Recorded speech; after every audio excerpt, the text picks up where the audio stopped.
జై శ్రీరామ్.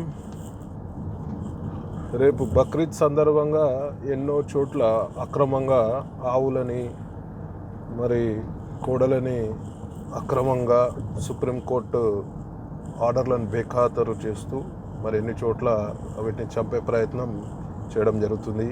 ఈ ప్రయత్నం భాగంగా చాలామంది హిందూ సోదరులు అహర్నిశలు పనిచేస్తూ వీటికి మా గోమాతకి అన్యాయం కాకుండా చూడాలని ఎన్నో రకాల ప్రయత్నాలు జరుగుతున్నాయి. అదేవిధంగా నిన్న మెదక్లో కూడా ఇట్లాంటి ప్రయత్నం జరిగితే ఎదుటి వర్గం వారు ఉల్టా మనపై దాడి చేశారు. ఎంత హీనమైన చర్య అంటే, మా దేవతగా ఒక లక్ష్మిగా మేము భావించే ఒక గోవుని బలిదానం ఇవన్నీ చూస్తే మేము ఆపుతున్నాం.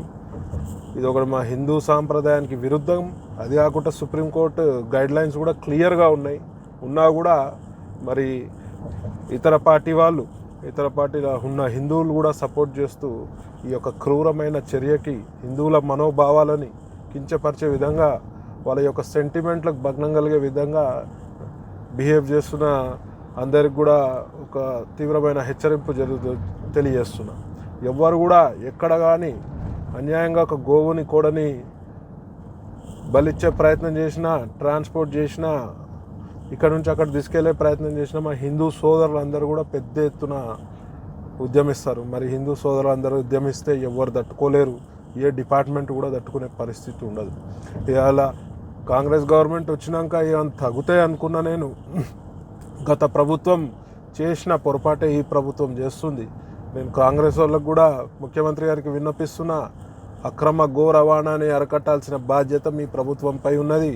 అక్రమ గో రవాణాని, అక్రమ గోవధని అరికట్టాల్సిన బాధ్యత మీ పోలీసులపై ఉన్నది. సుప్రీంకోర్టు గైడ్లైన్స్ క్లియర్గా ఉన్నాయి. మేము ఒకటే చెప్తున్నా, దయచేసి మీరు ఈ యొక్క అక్రమ గోవధని ఆపవలసిందిగా డిపార్ట్మెంట్కి మనవి చేస్తున్నా. ఇంకా ముఖ్యమైన విషయం ఏంటంటే, నిన్న మెదక్లో మన సోదరుడి కోరికి స్టాబింగ్ జరిగింది. కత్తిపోట్లు పొడచడం జరిగింది ఇతర వర్గం వారు. మరి వీళ్ళు ఎంత క్రూరంగా మరి మరణాయుధాలని వెంబడబెట్టుకొని తిరుగుతుర్రంటే దీని ఇంకా ఎంత పెద్ద కుట్ర ఉందనేది మనం అర్థం చేసుకోవాల్సిన విషయం.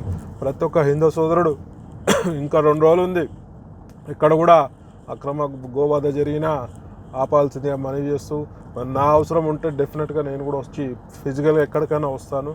అందరు కూడా గోమాతను రక్షించుకోవాల్సిన బాధ్యత ఉందని చెప్పి తెలియజేస్తూ, జై శ్రీరామ్, జై హింద్.